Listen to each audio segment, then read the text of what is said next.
Hi, everyone. Welcome to the firm's 4th session of the CSAE conference. We'll give everybody a minute or two to join in and get started.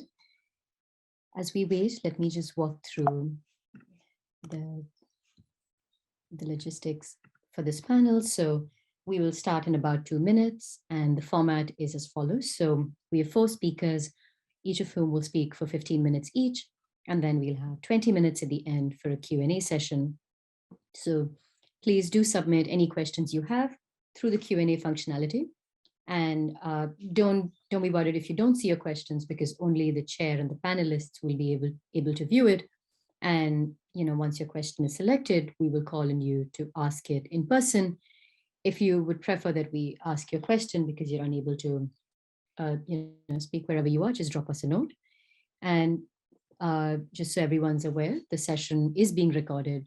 So if you ask a question using your microphone, your voice will be heard on the recording. So yeah, thank you so much, everyone, for joining us. And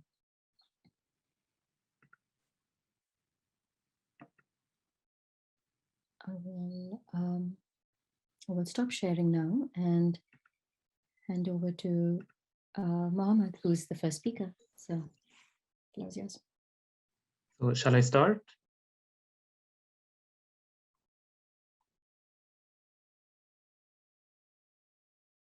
Okay, sure, Mohamed. Yeah, sure, Mohamed. Perfect. Thank you everyone for attending. I'm Mohamed Abouaziza. I'm a PhD student at the University of Sussex. Today I'm presenting a preliminary draft of my second paper, which is on cash constraints and relational contracts, evidence from dairy cooperatives in Kenya. It is still preliminary, and so your feedback is really more than welcome during the session or even after the session. So it is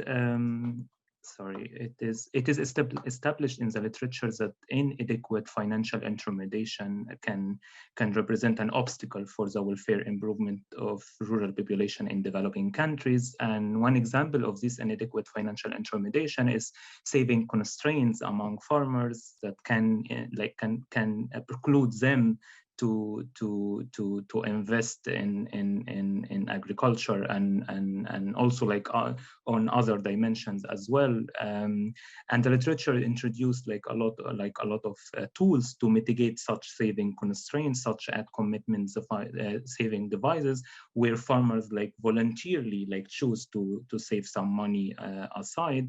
One example of these commitment saving devices is infrequent payments. So in many agricultural value chains, infrequent payment are really common, where farmers deliver their agricultural products and they get their payment at a later stage.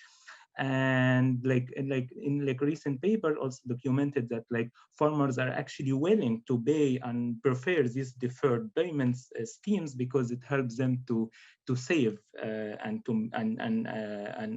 helps them to get bulk of their consumption and stuff at later stage during through these savings.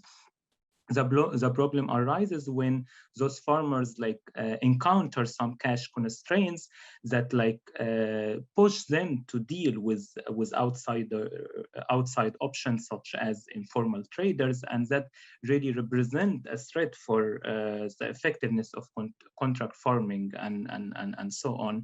In this paper, I tried to see whether mitigating cash constraint can help, strengthening contractual agreements in agricultural value chains. And I take the dairy farmers and cooperatives in Kenya as an example.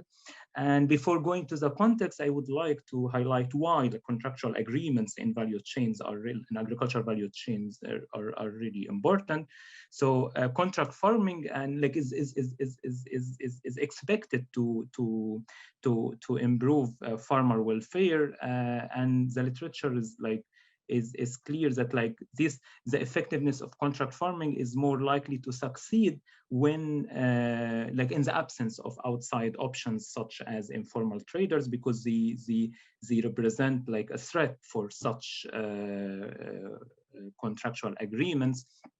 And this raises the importance of what we call in the literature relational contracts, which are the informal agreements that sustain by long-term relationships and trust. And when I look on the literature, I find that like people looked at many tools to see how these tools can improve relational contracts and can improve these informal agreements. And what is common about these studies that either they focus on the punishment side of this informal agreement. So if you don't comply with the agreement, I would punish you with not giving you bonus, not giving you services. Or they look at how mitigating a specific kind of cash shocks, such as health or nutrition incentives and so on.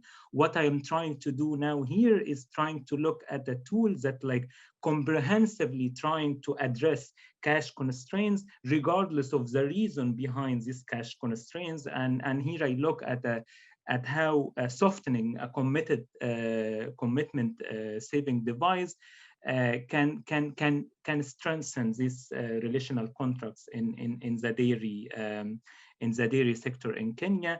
And and specifically what I'm looking at is what if we in this deferred payment scheme I offer farmers cash when they need it, so that they don't need to go to the outside option to secure immediate cash, and how this affects the relational contracts between farmers and cooperatives in that case.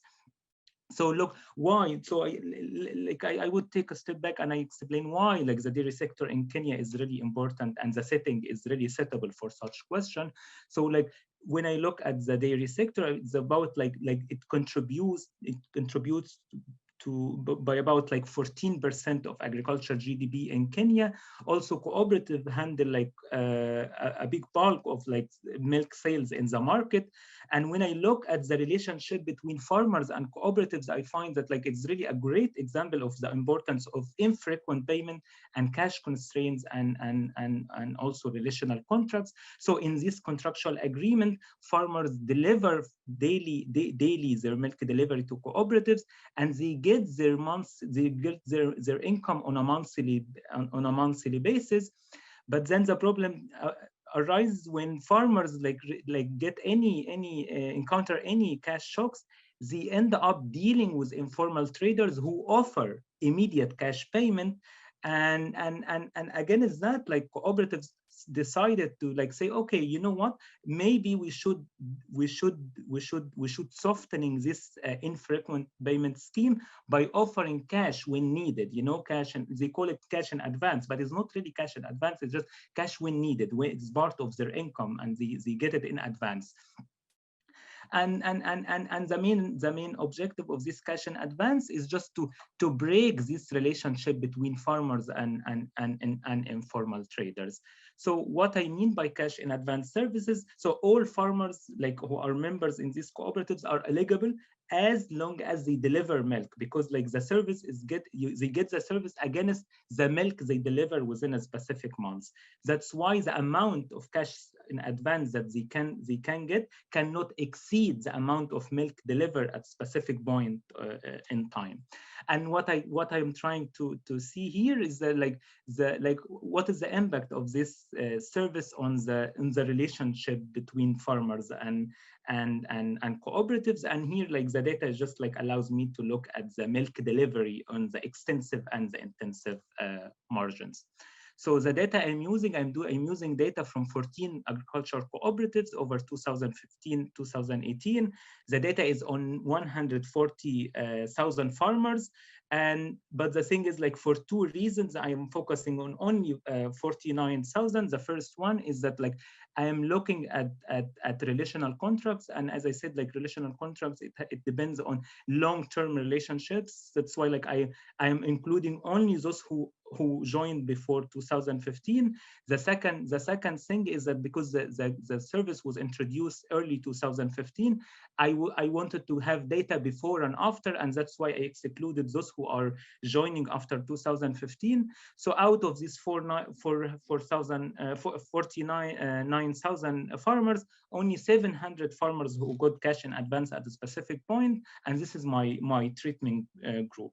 The data is administrative data and has like farmer characteristics, daily milk delivery, the quantity and the price, and the cash in advance amount to if they received it, and also monthly milk income. And this is some summary statistics. So like when we look at it, like 44% of members are female. And when it comes to daily transactions, I find there is a likelihood of 22 percentage points of a farmer like delivering at a specific day, and conditional on that, they deliver around 7.25 on daily basis. When it comes to monthly transaction, I find that those farmers can like they make on average around 14.6 USD dollars. So to look at the representative of the sample compared to the dairy sector in Kenya, I plot this graph, and on the left hand side I have the milk production in all Kenya represented by the black line, and the red line represents the milk collection by cooperatives included in the sample, and it is on the right axis. And what I see is that like both of them like follow the same seasonal pattern, and also like the cooperatives in the sample like collect around at least 10% of the whole production in the dairy sector in Kenya. To motivate my identification strategy, I plot this as well, and this one has two things. Like the first one is like the average milk delivery between the control and the treatment group, and the treatment group here, those who got the cash in advance at specific point. And here they start like this is when they started offering the service. And what we can see is that before the service was introduced, like they are like both control and treatment groups are largely following the same trend. And once it was introduced, like treatment group like increases their milk, and this increase lasts for like around like 2 months after introducing the treatment. And the main thing here also that to notice is that like the treatment group is really different compared to the control group. They deliver less. So I have self-selection, and I acknowledge this in my paper. But I try to mitigate this by using sorry. Yeah, you have about 4 minutes left. Perfect. So I use difference and using like two-way fixed effect. Like, and this is a basic like specification, still basic specification to just to give me insights about what is going on in the data. And using this specification, I find that the cash in advance increases milk delivery on the extensive and the intensive margin. So on the extensive margin, I find like an increase of like 25 percentage point, which is more than the double of the control mean. And like when it comes to like on intensive margin, like it increases milk delivery by 30%. What I'm trying to do now is like to explore some mechanism, namely like income target and farmer reality. So in the literature, what they say that those farmers, they target monthly income from this from their daily milk delivery. And if that is the case, those farmers, once they get the cash in advance at specific months, they would try to increase their milk delivery within that month to compensate for the cash in advance, so that they reach by the end of the month to the same to their target in terms of milk income from dairy. And also like farmers might see this service as a cooperatives taking care of their welfare, and that's why they might become more loyal, and they increase their milk delivery even beyond the same months when they got the cash in advance. And this is what I try here. So the income, what I see here is that like the gross income of those farmers increases by double the control mean, whereas the net income increases, but not really like at the same level. And what does it mean? It means that those farmers, once they get the cash in advance, they increase their milk delivery, and that's why like the gross income increases, but the net income doesn't really increase that much, because and this is support my argument that like those farmers, they try to target a monthly income, but the increase in net income tells us that like they might actually go beyond that, and that's why it takes us to the farmer reality. And what I see that those farmers increases their milk delivery on the intensive and the extensive margin, not only within the same months, but also like after 2 months of the treatment. And this is also consistent to what we saw in the graph. Here, I'm just trying to see the reason behind this cash in advance, and I don't have reason for all of them, but I have subgroups that like subset of farmers that who got it for school fees. And what I find that similar impact also in the intensive and the extensive margin. Just to conclude, like I'm trying to introduce a suggested, like I'm trying to have like suggestive evidence on the relationship between soft commitment devices and contractual agreement, using the dairy sector in Kenya as an example. And this is consistent, like my preliminary results are really consistent with the previous literature that show that soft saving commitment devices have greater impacts on several dimensions. And also, like I try to complement this literature by showing how optimally to structure infrequent payments to balance between savings and cash considerations. Thank you so much. And as I said, like it is still preliminary, and I would be really more than happy to discuss anything even beyond the session today. Thank you so much. Thank you, Mohamed, for being exactly on time and for the very interesting presentation. With that, to everyone in the audience, please do send your questions and we'll get back to the speakers during the Q&A session at the end. But with that, I'll move on to our second speaker. Over to you, Bluette.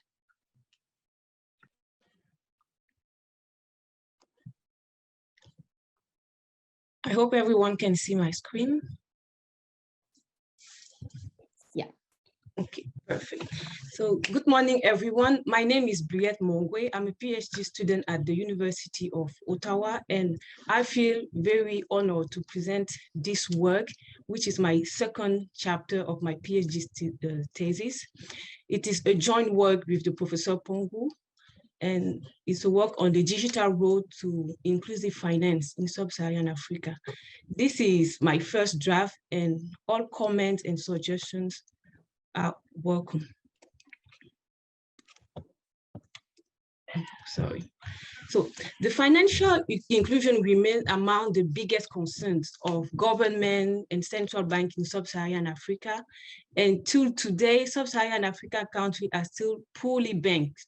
And in 2007, for example, a good majority of Sub-Saharan Africa countries has less than 9% of adults serving in formal financial institutions. And talking about credit, the situation is even worse. And as of small and medium-sized enterprise, it is captivating to notice that the percentage of firms owing a bank account in a financial formal institution is as high as the rest of the world, but the access to credit in Sub-Saharan Africa is way lower compared to the rest of the world.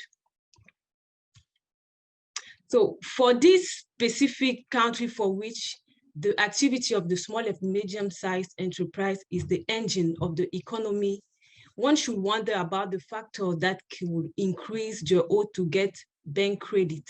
And so this work answered to that question by examining the causal effect of internet on the access to credit for individual and for firm.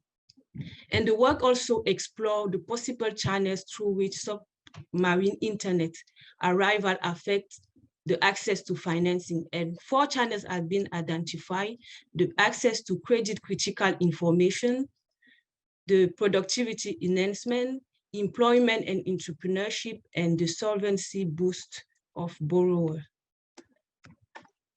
This topic is relevant in the context of Sub-Saharan Africa because the small and medium-sized enterprise sector is the one that employs a good majority of the working age population. for over 17% in Sub-Saharan Africa. But it faces two main obstacles, which are the access to finance and the access to electricity. And this limited access to financing by limiting their expansions also negatively impact their labor demand and the economic growth and also the effectiveness of the monetary policy. The second set of reasons for which the work is relevant in the context of Sub-Saharan Africa lies on the state of infrastructure, since the infrastructural deficit confined the expansion. And the development of the ICT infrastructure could be a solution to these two series of obstacles, because internet, since with the arrival of internet, the financial inclusion has increased, and particularly with the use of online banking. So in this graph, we can see that as the number of optical fiber nodes increases, the domestic credit to the private sector also goes up. When the distance to the closest optical fiber node increases, the domestic credit to the private sector will go down. And in the third graph, we look at the trend of the bank liquidity to the bank asset ratio, and we see that it goes down as the number of optical fiber nodes increase, which shows the positive relationship between the access to internet and the access to credit. We find that submarine internet increased bank propensity to finance individual and firm, which reduce the excess liquidity, and it affects the credit access through its impact on accessibility to credit critical information, on productivity that will be enhanced, the increase of labor demand, and finally, the improvement in the creditworthiness of borrowers. The suggestion in terms of policy recommendation is that to make up for the delay of the Sub-Saharan Africa in terms of access to credit, the financial inclusion strategies could be based on strategy that will combine the strengthening of the competition and on the financial market, and also technical and infrastructural innovation. So this work contributes to the literature on infrastructure, but also on the determinant of access to credit. And it differentiates itself from these two groups of work by establishing a connectivity between them. And more specifically, it identifies another determinant of credit that has not yet been studied, the effect of submarine internet on bank reluctance to finance the economy.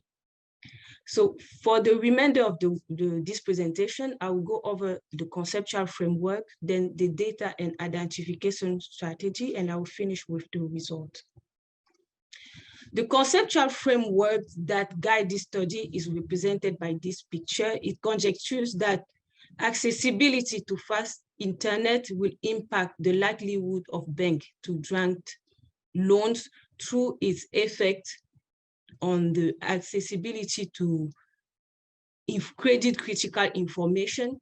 Internet make it possible, for example, to have a lower cost information on the quality of borrower, on their asset, and even on their reputation, on the reputation of your company. And also going from the literature that shows the positive impact of the access to internet on the productivity of individual and also on firm, we show how this channel, through this channel, fast internet impact the reluctance of banks to finance the economy. And the final assumptions on this conceptual framework relates to the solvency. Given that with internet, information on solvency, credit score, for example, or bankruptcy become an accessible information, the access to fast internet could therefore encourage credit applicants to work in order to display a good financial reputation, and which by sending a positive signal as to their quality as borrower increase the willingness of bank to grant them the credit. So this work used the geographical position of the household in the living standard measurement study, which is a World Bank data set, to compute the distance between their location and the closest optical fiber node. And from the, we get the internet data from the data produced by Hamilton. And the paper also used the data on electricity produced by Arden, the World Bank Enterprise Survey, and the Google Trends data. We measure the reluctance of banks at two levels, first at the individual and the firm level through the approval of credit application, and secondly, at the national level by the credit granted to the private sector as the percentage of the GDP, and also through the excess liquidity of bank.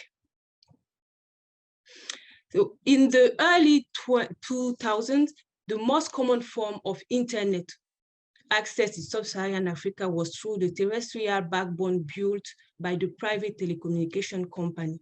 And Sub-Saharan Africa has gained access to high-speed internet thanks to the construction of terrestrial optical fiber.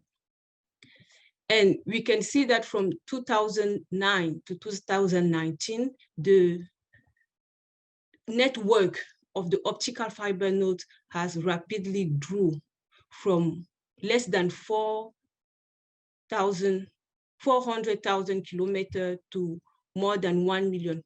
So which is a growth of about more than 200% in 10 years. And this paper defined an individual connectivity to the optical fiber node based on the distance. Individual located within 1.5 kilometers to the closest one will be connected to optical fiber node. But this connectivity could be endogenous to economic activity. So following the paper of John and Paulson, the paper used the gradual landing date of the submarine cable in Sub-Saharan Africa to correct for the endogeneity problem. And in fact, African government, with the help of several private investors, contributed to the arrival of submarine internet cable in Sub-Saharan Africa between the third quarter of 2009 and the second quarter of 2012, with the main goal to decrease the information travel time and also the cost between Africa and the rest of the world. So our identification strategy is difference in difference. Sorry? You have about 5 minutes left. Okay, so our identification strategy is difference in difference with fixed effect. The dependent variable here measures the likelihood of individual to get credit. Here we have our treatment variables. We also control for individual characteristic, for country, year fixed effects, and also for the location fixed effect. Here we have our descriptive statistic, and we can see that the average distance to the optical fiber nodes is about 83 kilometers. The average age is 25 years old, and about 6% of the example have access to credit. So here we consider the 12-month period before and after the arrival of fast internet, and we can see that the gap between the connected and the not connected is constant before the arrival, and after the arrival, the gap increases, which shows the causal effect of internet on the access to credit. Looking at the demand side of the internet effect on credit, we find that individuals are 4% more likely to have applied for credit when they are connected to high-speed internet. And we also find that when the community connected to high-speed internet are more likely to have a bank, are 3% more likely to have a bank in that community. And we also find that for new businesses, when they are connected, they are about 4% more likely to receive a bank credit to launch their business. We look at the heterogeneity by the type of businesses, and we find that business owners in general are more likely to have received a credit compared to any other individual who is not necessarily a business owner. And the business owner in urban areas are more likely to have credit, when in the rural area we find negative sign. And this negative sign, we have been able to demonstrate empirically that it is due to the fact that fast internet creates the shift of employment from the agricultural employment to the non-agricultural employment in rural areas. For the robustness of this work, we use the World Bank Enterprise Survey, and we find that enterprises connected to high-speed internet are 1% more likely to provide a collateral to guarantee your loan. We find that they are at least 3.8% more likely to have a line of credit. But when we look at the percentage of the capital owned by the bank, we couldn't find any significant effect. And this could be explained by the fact that the type of financing is not necessarily by issuing loans, which makes sense in the context of low financial inclusion. Another robustness check is done at the national level, where we look at the effect of fast internet on the number of banks in each countries. And we find that countries connected to high-speed internet has at least one more branch compared to those not connected. And the domestic credit to the private sectors is 2 points more for countries connected to high-speed internet when the excess liquidity decreases.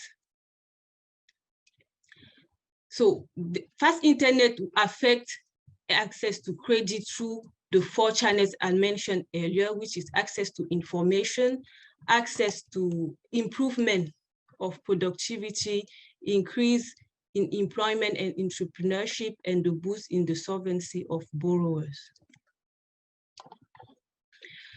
So to show that fast internet affects the access to credit critical information, we use data of the Google trend.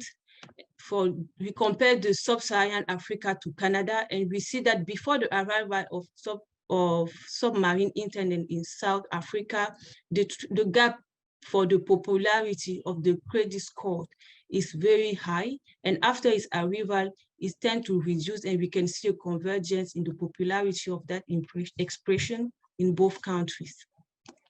The other channel is that of employment, and we can see that fast internet increases the likelihood to have a permanent position, and also increases the likelihood of individual to have your own business.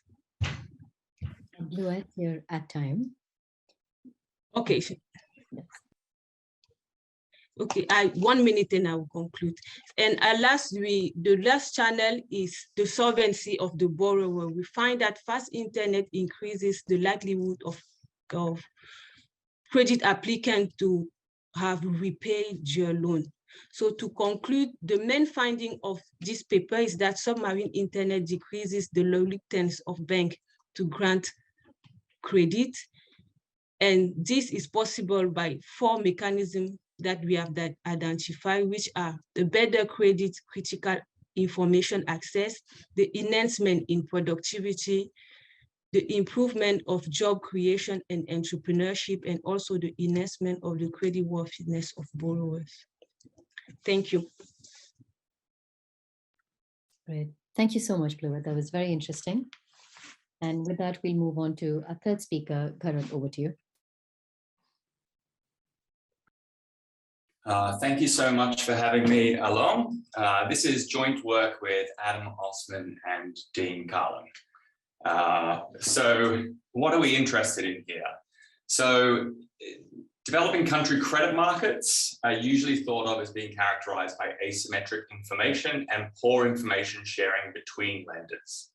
So what are the implications of that? Well, it tends to suggest that we will have relational contracts between lenders and borrowers. So a given borrower will have a relationship with a lender and will not be free to go and borrow from other lenders because that single lender knows the information required to lend to that borrower. That then implies that we'll have a de facto monopoly. A given lender will be a monopolist over a given borrower. And this then means that there's going to be a situation where individual lender choices matter for aggregate outcomes. In particular, if lenders are not able to allocate credit to the most productive firms, then we're going to have misallocation of capital across heterogeneous firms. This will then imply that we have low average profitability for firms and for the lender themselves. It's also going to mean that we see very small maximum loan sizes. So a lender that tries to increase their lending size is going to see firms fail. And as a consequence, they will have small firms. This may even be to the point where the existing equilibrium loan sizes are so small that we don't see much firm heterogeneity if we look at that data. So the goal of this project is to understand whether lenders are able to lend to the best firms. Can they find the firms that will do the best with credit? And if they're not able to, we would like to give some guidance on how a lender might be able to find the firms that it would be most productive to lend to. So in order to answer our question, we're going to have three key requirements. First of all, I need some kind of intervention or experiment where I see larger than equilibrium loan sizes. I've argued that we'll see quite small loans in equilibrium, so we need to increase those sizes. I need some kind of method to find heterogeneity in marginal returns that's not subject to the usual concerns about data mining. And I need to have some understanding of how a firm would have lent if they expanded their lending and their loan sizes in a business as usual expansion, which we're arguing is out of equilibrium. So we're going to solve these three requirements by working with the Alexandria Business Association. This is Egypt's largest microfinance institution. And what we do with them roughly is we divide some of their clients into treatment groups who receive 4 times the size of their regular loans and a control group that receives 2 times the size of their regular loans. This is going to solve our loan size problem. These are quite large loans. They're large for the lender and they're large relative to what's been looked at in the literature on microfinance previously. Also, we have an experiment here, which is going to solve our identification problem. In order to deal with our heterogeneity question, we collect extensive psychometric data before our intervention, and we combine that with modern machine learning methods as a principled way to find firm heterogeneity in treatment effects. Finally, we predict what ABA would have done as a business as usual increase in lending in 2 ways. First of all, we ask loan officers which firms they think would perform best. This is ABA's #1 way of getting information. The second is we look at loan performance on small loans. Is it the firms that do best with large loans the same as the firms that do well with small loans? Because that may well be a very reasonable way for a bank to base its lending decisions. We give you money, we see whether you perform well with a small loan, and if you do, then we give you a large loan. So that's our setup. What on it do we find? First of all, our average estimates of the impact of these larger loans, we see noisy positive impacts on firm outcomes. So about a 10% increase, for example, in profits, but that's not statistically significant. We see a positive impact on household expenditures on average. We see a 10% increase relative to the control, and that is statistically significant, perhaps because expenditures are much smoother than profits here. These results, however, hide very large heterogeneity. So we divide the treatment effects, and the top quartile of treatment effects, which we call top performers, these firms see a 55% increase in their profits relative to control mean. The poor performers, the lowest quartile of treatment effects, they see a similar sized fall in profits, around 52% of the control mean. We highlight that the psychometric data, which I'll talk about more, that we collect, is key to finding this heterogeneity, and that the firm wouldn't have been able to find this heterogeneity. They just used standard data that our lender may have collected. This, we're going to suggest, has a potential policy role for psychometric data in enabling firms to better allocate their credit, although there are some incentive problems with trying to do that, which I'm sure you can think of. We're then going to argue that ABA would not have lent to the firms that have the highest treatment effects if they had expanded in a business as usual expansion. Why? Because their loan officers are less likely to recommend the firms that do well, and because the top performers, those that do better with large loans, they are ones that do badly, relatively badly, when they have small loans. So we argue that this implies that there would be, in this hypothetical expansion, a misallocation of credit. If you've been paying attention, you'll see that our results suggest some kind of a reversal of fortune. In particular, the firms that do well with small loans do badly with large loans. Do we think that this is reasonable? So we do think this is reasonable, and we think it would follow from two very reasonable assumptions. First is that some owners of businesses are over-optimistic about the returns to risk-taking. This is consistent with a very large literature suggesting that all of us are over-optimistic with respect to many things in our lives. Second, we think it's reasonable to think that there are decreasing average returns to risk. If I start increasing the riskiness of the projects I engage with in my firm, initially we would have thought that risk and return, I will get a higher average return. But that has to run out eventually. I can't keep increasing the riskiness of my firm forever. Eventually, we would predict that there will be a decrease in the expected return from increasing risk. So how do these two things come together? Well, an optimistic firm will take risk with a small loan, and they potentially remain in the situation in which increasing risk leads to increasing reward. So those optimistic firms do well with little loans. However, with larger loans, they are now able to take significantly more risk. Their optimism leads them to take that risk, but they fall into the area of decreasing returns where risk-taking is no longer a good idea, and this is going to give them decreasing returns. So optimists do well with small loans, and they do badly with large loans, and that will explain our results. We provide some psychometric evidence that this is consistent with poor performers being more optimistic in the extensive data that we collect, although I won't give you details today. More broadly, our large heterogeneity is consistent with a growing literature showing heterogeneity in general and the impacts of microcredit. Okay, so the rest of the talk, I'm going to give you some more details of the setting. Then I'll explain the methods and our results in a little bit more detail, and then offer some conclusions of what we might do with policy. Okay, so the partner, Alexandria Business Association, they are the largest microfinance organization in Egypt. They have around 425,000 clients at the time we began running this experiment, which is a decade ago now, sadly, for us. They had 66 branches. All their average loan size is around 3,000 Egyptian pounds, which is roughly 170 US dollars. They have a very small number of firms that have about 1,000 US dollars worth of loans. And what they do is they allow a gradual increase. You pay off a loan, you can get a slightly larger loan, the same as many microfinance organizations. The cost of default in this setting is very high. It's prison. So effectively, there are no full defaults. We have in the paper, there are slow repayments, but there are no full defaults. This means a subtle difference in how you should think about here. When ABA doesn't want to expand lending, it's often not because they're particularly worried about their own default, it's because they're worried about the borrower. The borrower who shouldn't borrow and then has to repay and then puts themselves into a very negative situation. Okay. More about Egypt's credit supply. There is anecdotal evidence that there is a missing middle in the credit market. So, for example, ABA offers microfinance loans, which are about 1,000 to 5,000 Egyptian pounds, but banks don't start offering loans to 50,000 Egyptian pounds, and there's sort of no one in the middle. Anecdotally, the explanations are that the MFIs are very worried about the risk of SME level loans. And in fact, we have approached many other firms in various different settings to try to do this experiment, and they've always fallen through. So this is the 4th attempt at running this experiment, and we're always told it's too risky to offer these large loans.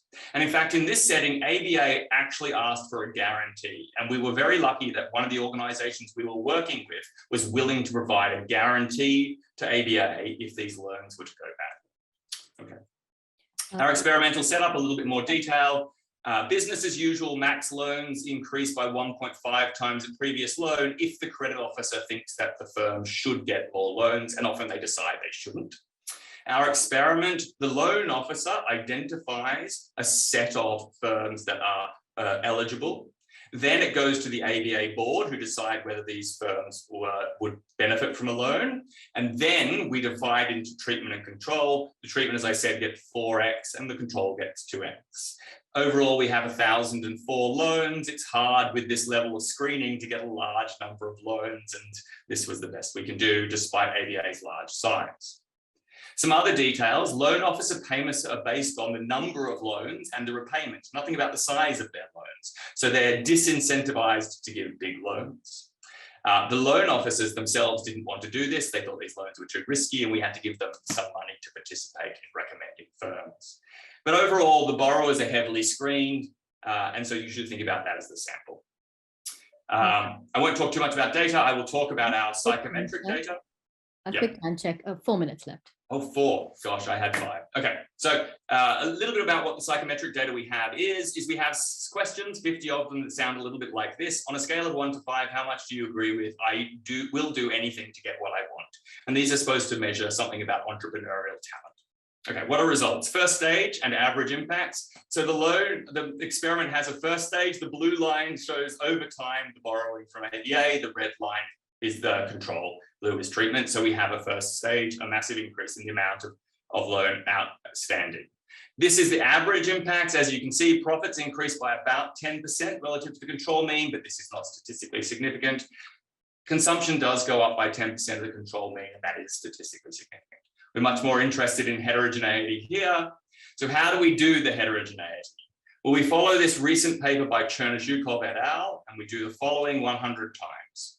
We take any baseline measure, Z, so for example, your age or your answer to one of these psychometric measures. We split into a training and a testing sample. We train a machine learning algorithm on the training data, and we do 2 things. We get an individually predicted control outcome as a function of Z, and we get an individually predicted treatment effect as a function of Z.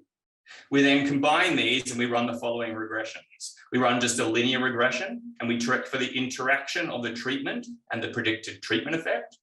And we look for quartiles. So we divide the data into 4 quartiles, and we look to see whether the treatment effect is larger, large quartile, those who are predicted to have a large treatment effect.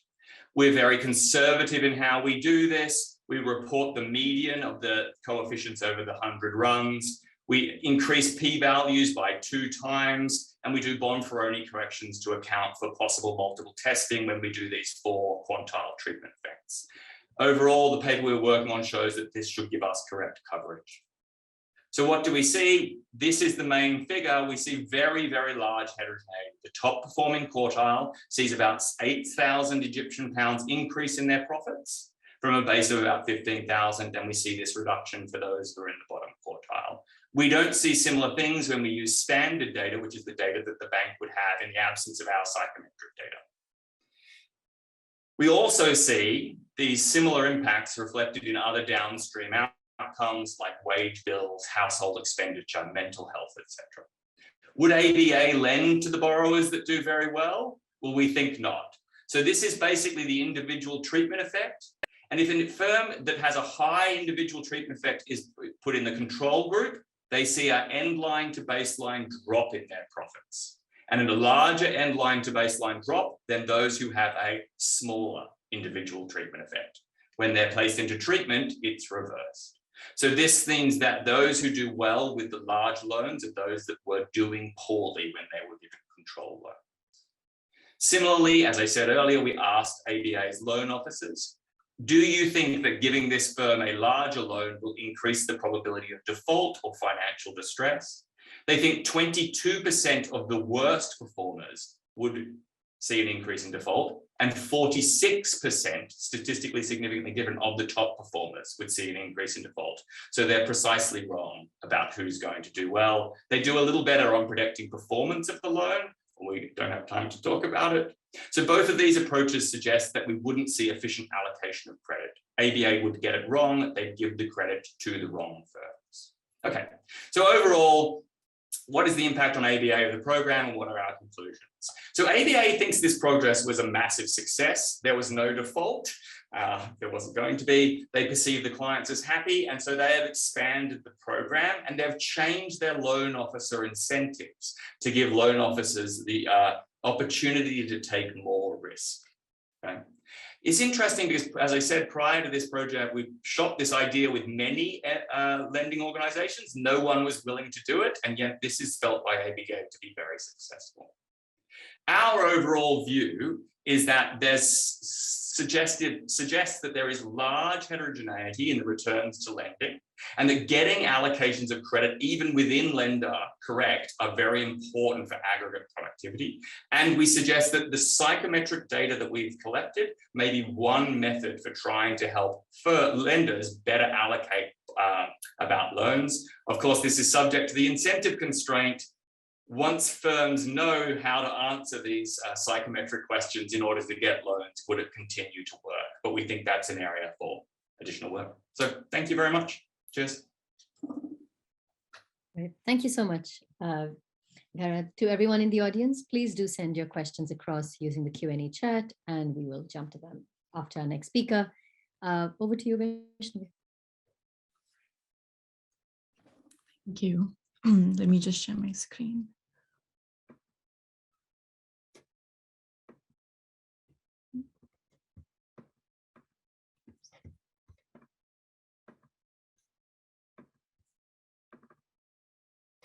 All right. Does everyone see my slides? Yes. Yeah. Okay, great. Okay, so thanks everyone for zooming in. And I think following those great presentations, I'm going to switch gears a little and focus on lenders in the context of India.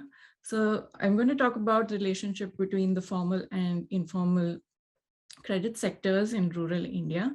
And the larger question is, do money lenders, or the informal lenders in this context, largely function as middlemen, or do they have some role to play as middlemen in the financial sector?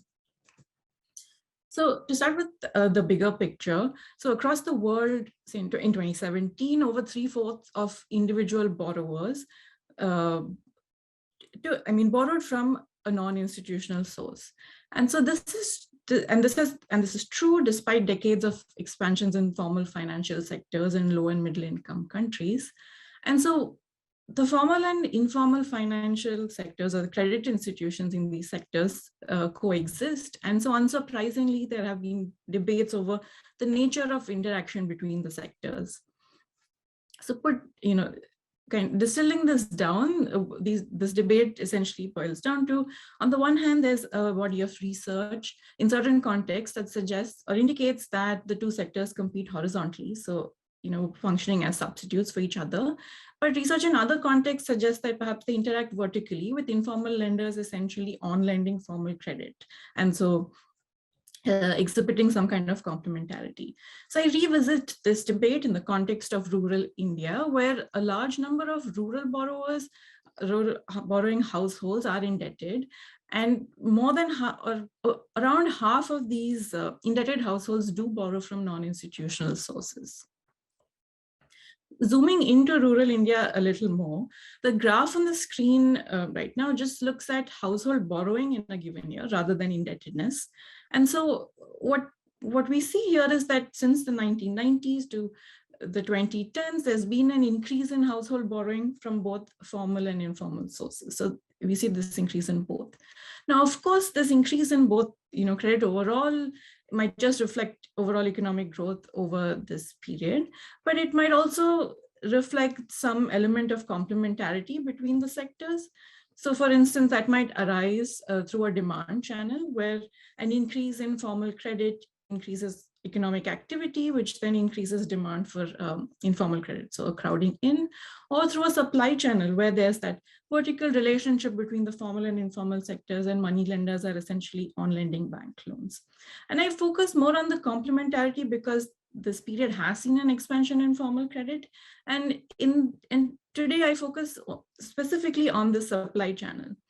So broadly, I ask whether there is this vertical relationship between the two sectors, and whether the relationship is such that money lenders essentially rely on bank credit to ease lending capital constraints. So it facilitates some kind of adjustment for money lenders. And so to do this, I present 3 pieces of evidence. So I'll start first by focusing on some descriptive evidence using survey data from money lenders. So before showing you what money lenders seem to report, or what money lenders do report, just a little bit of context on the sector. So you can think of the informal credit sector in the context of rural India as being a monopolistically competitive market. So these are the so this is just purely to reiterate, like focusing on informal money lenders and the formal sector being banks, without thinking about other lenders who might lay somewhere in between, in a spectrum of formality to informality. So informal lenders also tend to have these informational advantages over banks, lending more locally and knowing their clientele better. Mean interest rates in the informal sector are far higher than that in the formal sector. But loan terms do vary across sectors, and informal loans do tend to have more flexibility. So that's just some broad context.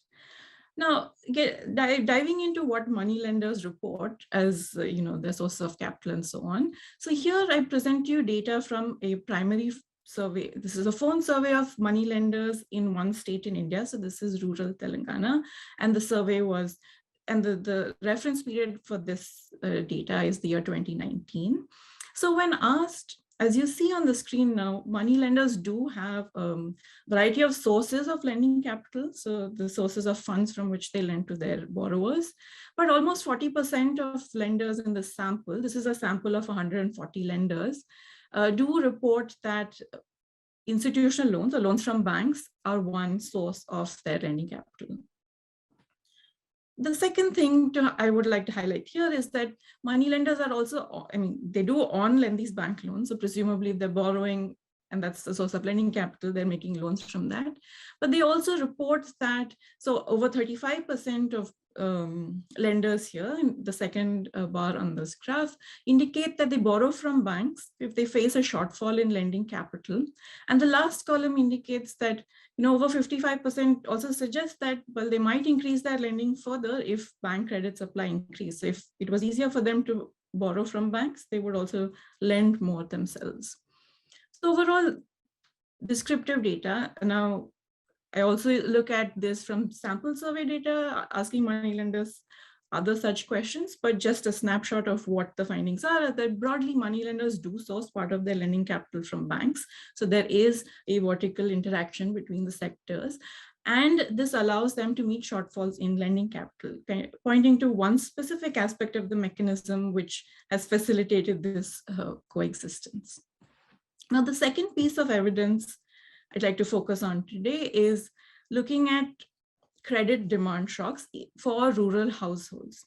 So the broader idea here is that, well, if the broader idea here is that money lenders are more likely to face constraints in lending capital if they face an unanticipated increase in demand. So if things are business as usual, money lenders likely are able to meet loans from their usual sources of lending capital. But if demand suddenly goes up, this might be an instance where they need to make quick adjustments. And so in this case, does an increase in informal household credit demand lead to an increase in money lender borrowing from bank? And if it does, that again points to the fact that this is a way money lenders, or a mechanism for money lenders to sort of adjust their supply, and they rely on bank credit to ease lending capital constraints. And so here, I rely on sample survey data from India. So this is using various rounds of data from India's national sample surveys. both at, some surveys with data at the household level and some with data at the money lender level. In the interest of time, I won't describe the data, too much in detail.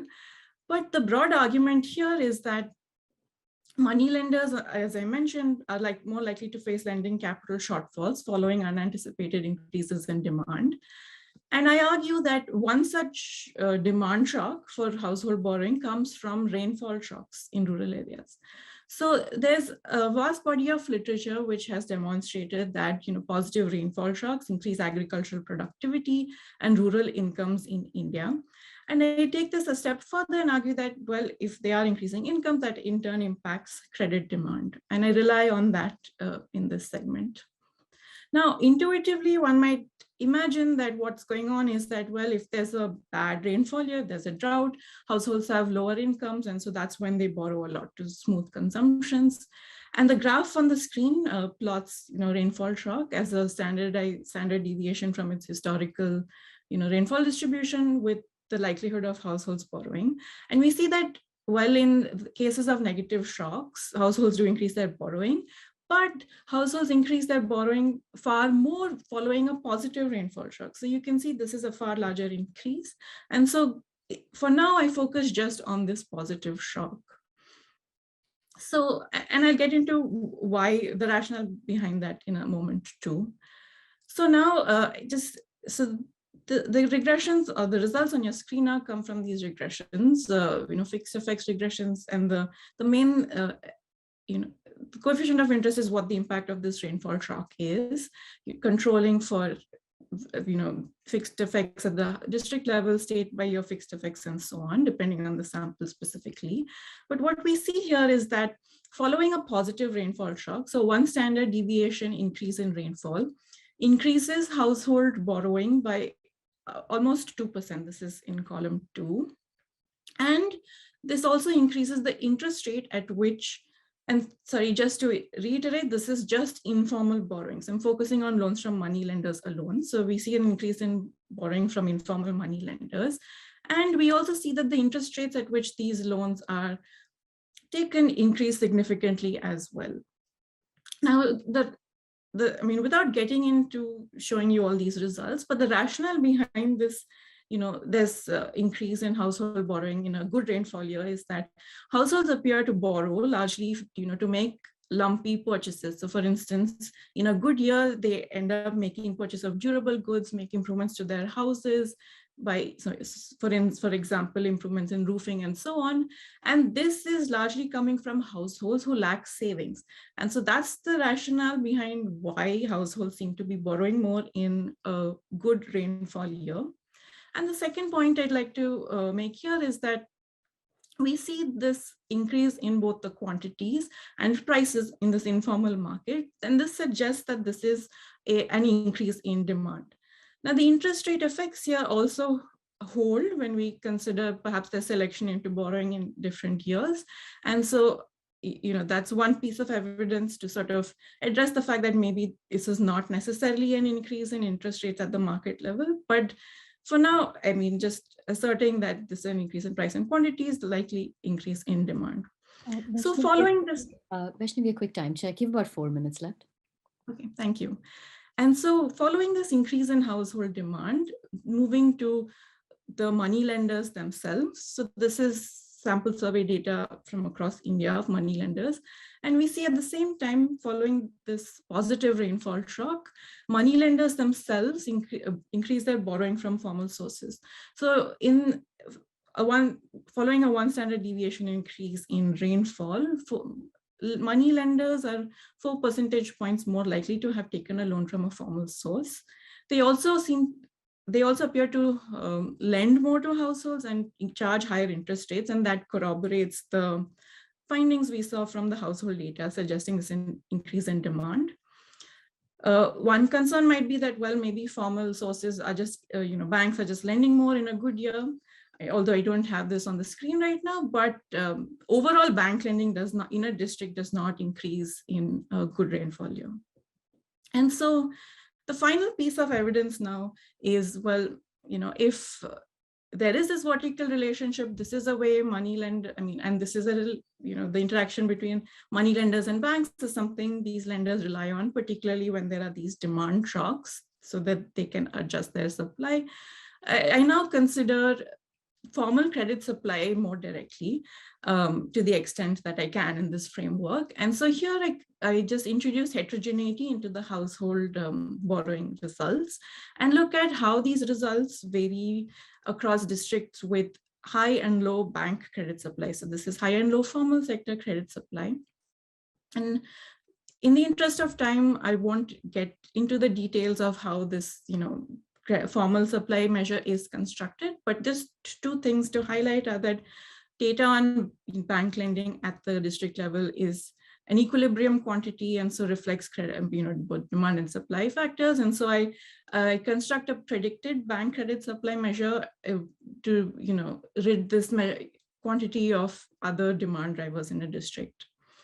And so again, without getting into that detail, the specification here just introduces an interaction term. So now the rainfall shock is also interacted with an indicator for whether a district has a low supply environment. So that's a low formal sector supply environment.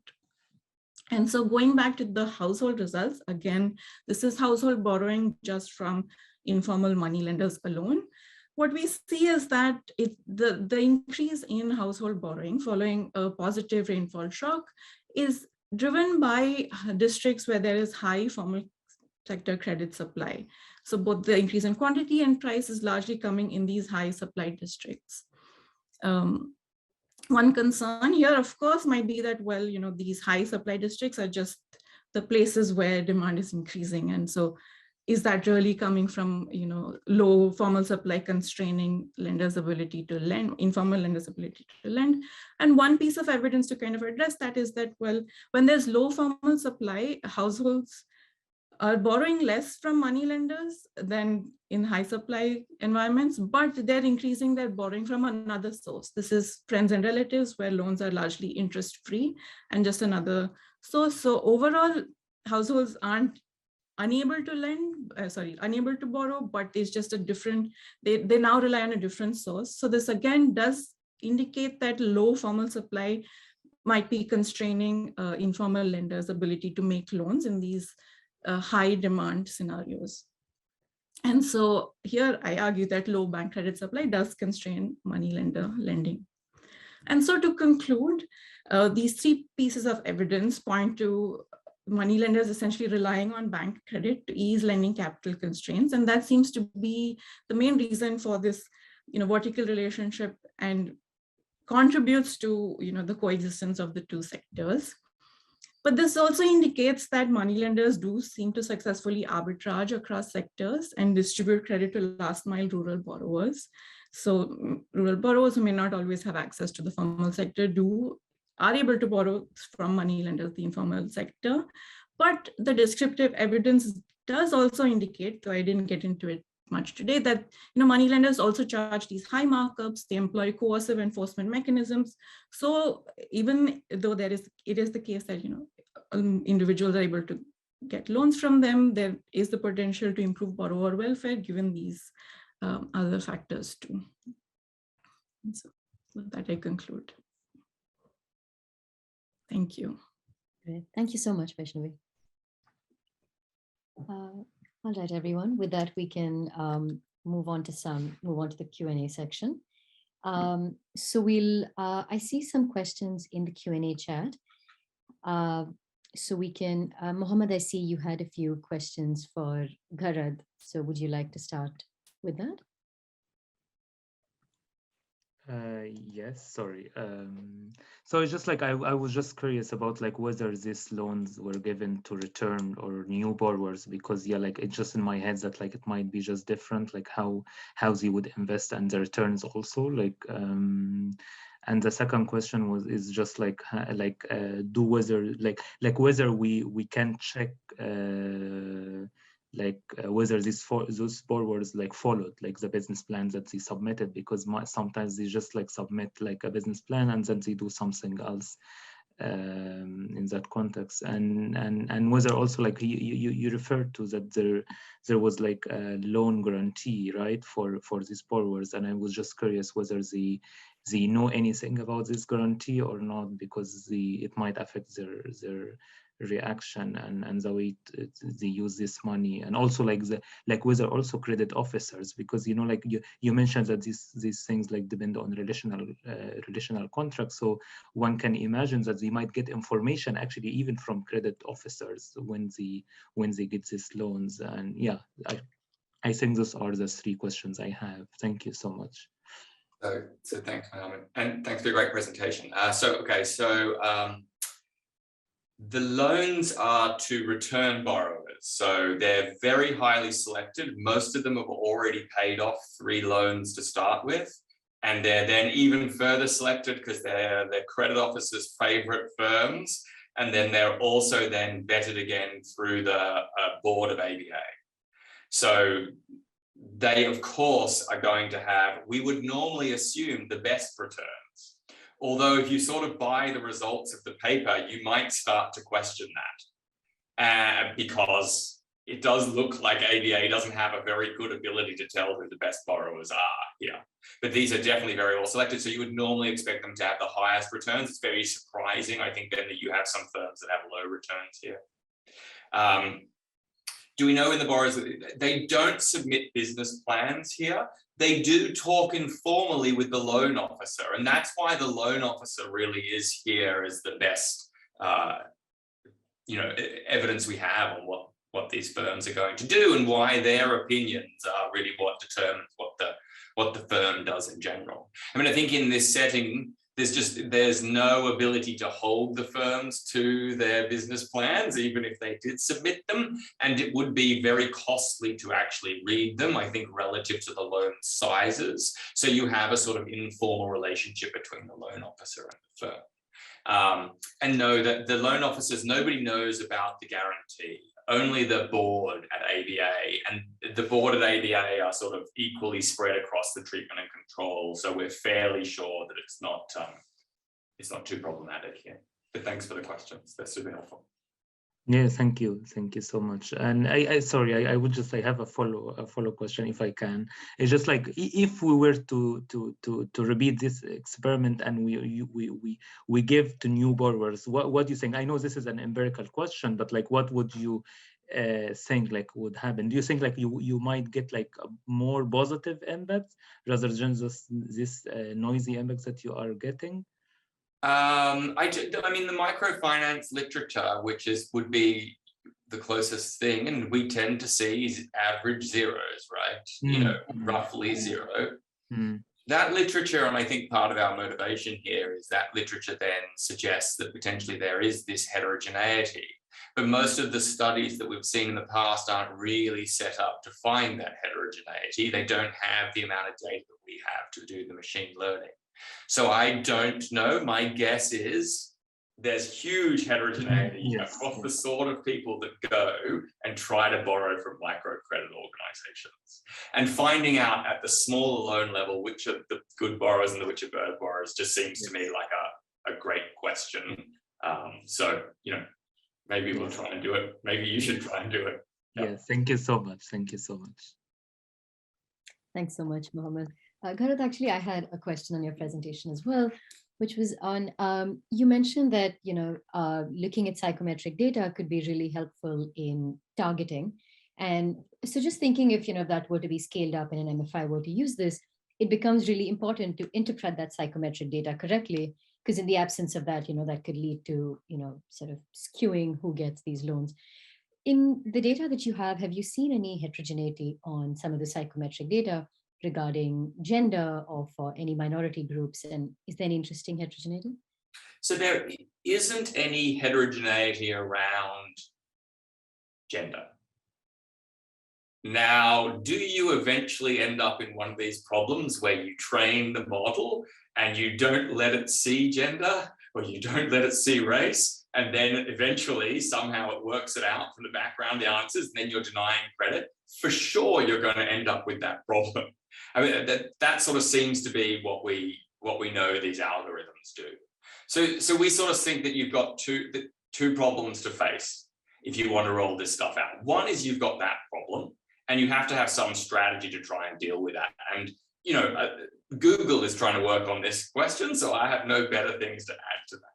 The second is you have the thing that we as economists worry about, which is once people know that this is going to determine whether or not they get a loan, they're going to be in the market to try and work out how to game this thing. Now, there's a whole industry built on these sorts of questions for recruitment into firms. They don't do the machine learning aspects, so they don't have the first problem. But they do think that essentially, even with this learning effect, you can still predict people's performance as a worker. Now, there's no strong evidence behind that claim, but that industry survives. So we're sort of hopeful. And there's also a related non-published literature around trying to use this sort of data to predict default and therefore decide loans. And a lot of that has been commercialized and so isn't consequently in the academic literature.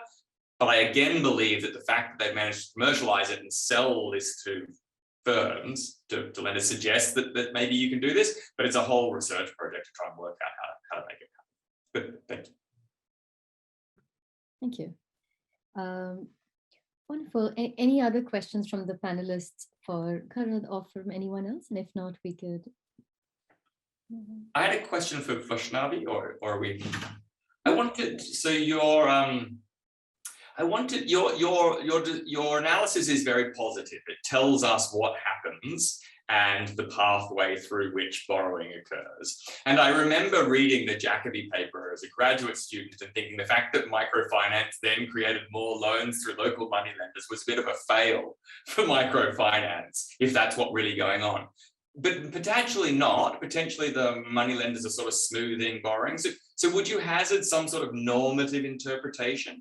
Is this good? Should we be encouraging moneylenders to borrow from banks and lend out? Do they have an information advantage? Or are the moneylenders having this traditional worry that we have that they're somehow taking advantage of poor borrowers? Or do you have anything to say about that?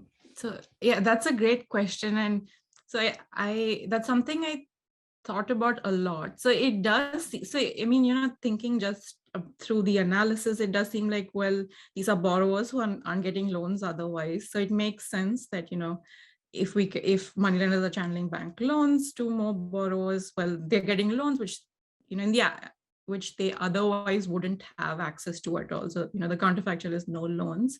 But I mean, this is something that comes up from the interviews with moneylenders. And these are like 140 moneylenders I interviewed, a survey team, and I interviewed. And so what is clear from that is that, well, there are these individualized relationships, but they're very clear that they will use enforcement mechanisms. Their enforcement mechanisms to make sure people repay. So the reason they're successful is they manage to make people repay, and they manage to make people repay often through intimidation. And they would, they say things like they would go and just confiscate belongings from somebody's household and so on. So those aren't things that come up in the analysis, but that's certainly something that I think about. So, what normative, what might I claim normatively? I have to caveat it because, well, is that the best way to do that? Maybe not. There could be a better way without, confiscating people's belongings, occasionally resorting to violence and so on. But, in the absence of anything else, this is what people have access to. So I guess it's not a clear answer, but there are these two sides to it.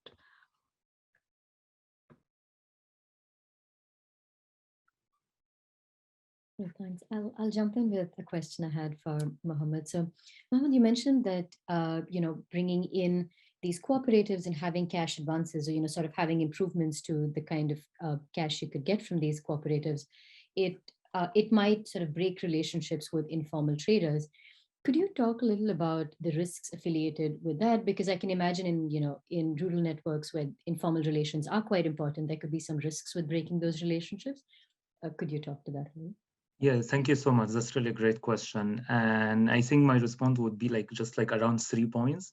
The first one that like this, like keeping like a good relationship between farmers and cooperatives is really important for cooperatives themselves, like because like this is how they keep operating. Otherwise, like and grow and be able to serve those farmers and exploit, you know, like the economies of scale and all of this and this is how farmers also like benefit from this kind of contracts.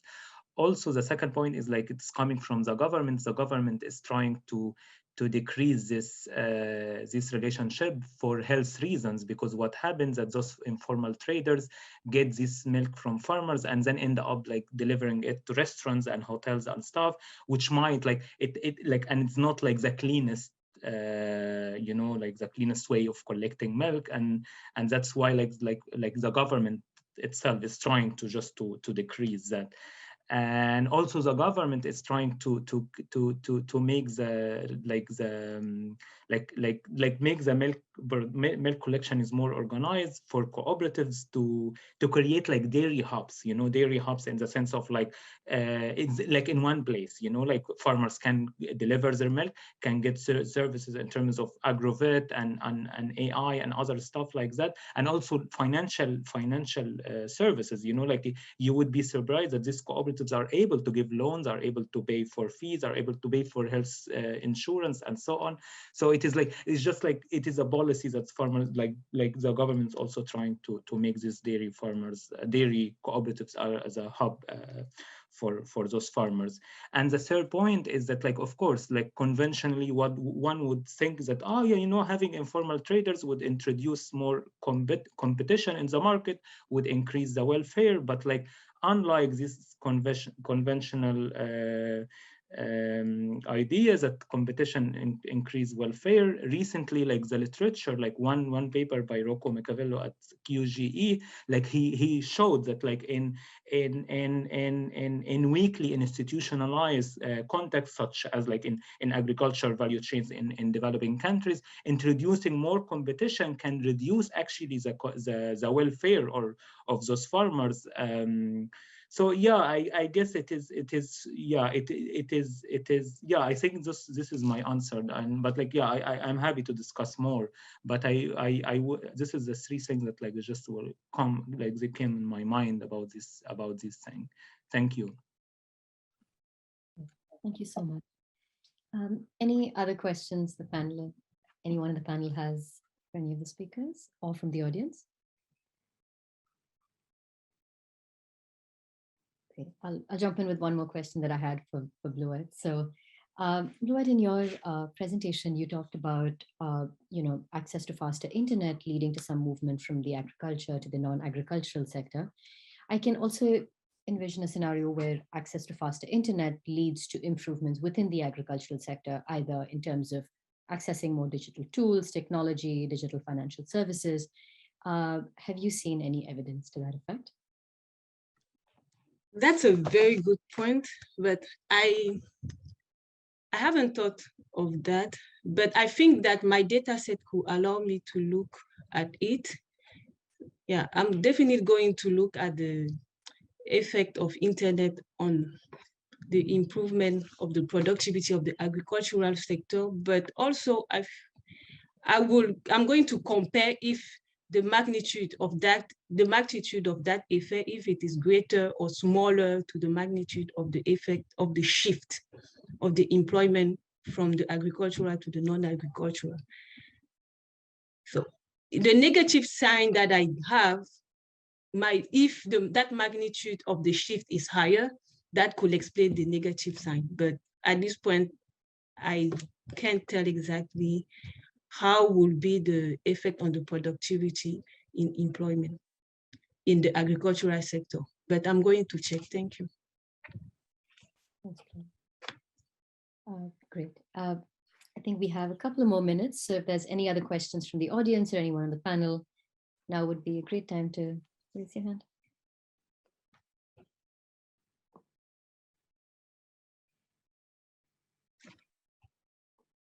Vaishnavi, go ahead. So I have a question for Gharad as well. I mean, so just I guess this is more just me trying to understand a little more, since I know this is like a 15-minute presentation, and I'm, focus more on the psychometrics. But I was just wondering, so, I guess two things. One is what goes into these, like, what are these measures you're collecting in terms of psychometrics that, indicate, risk profiles and so on. And secondly, how might this connect with the types of businesses? So is there any heterogeneity in the types of businesses that people are running? Are issues like the scale of business going to vary between these? And I think the underlying question is, does the risk correlate with, say, the scale of the firm? And is that something that might also contribute to like this reversal of fortune effect that you observe? Yes, so we don't have amazing data on what the firms are doing. We have some data on things like, did you increase your advertising expenditure, etc. We also have some data on the sector that they're in and the size, etc. So we do show in the paper that basically nothing apart from the psychometrics works very well. So indeed, there's not even a strong, so what we do is we sort of use the psychometrics to create individual treatment effects. Just think about it as doing that. It's a tiny bit more involved. And then we try to correlate them with other standard stuff in the data. And there doesn't seem to be strong correlations between that psychometric data and anything else that the firm could reasonably access. Of course, we could have always more data, and there must be, you would imagine, something physical about what the firms are doing that would differentiate them, but we sort of don't have that kind of information here. So that's why we're sort of arguing that you do need this psychometric data, or at least that this is one very cheap way of gathering information. I mean, I'm sure that the suggestion of business plans would somehow encapsulate this information as well, if you could mine those effectively. But we do think this is a cheap and reasonable way to get stuff that you sort of don't get. One thing that I didn't highlight, which is interesting, is that it does imply that this firm heterogeneity appears to be much more about the entrepreneur than about the firm. So these are the entrepreneur answering questions about him or herself rather than about the firm. So we think that is quite interesting, and that's why we sort of raise this optimism kind of interpretation of data. But it's a good question, and we should gather more if we can. Cheers.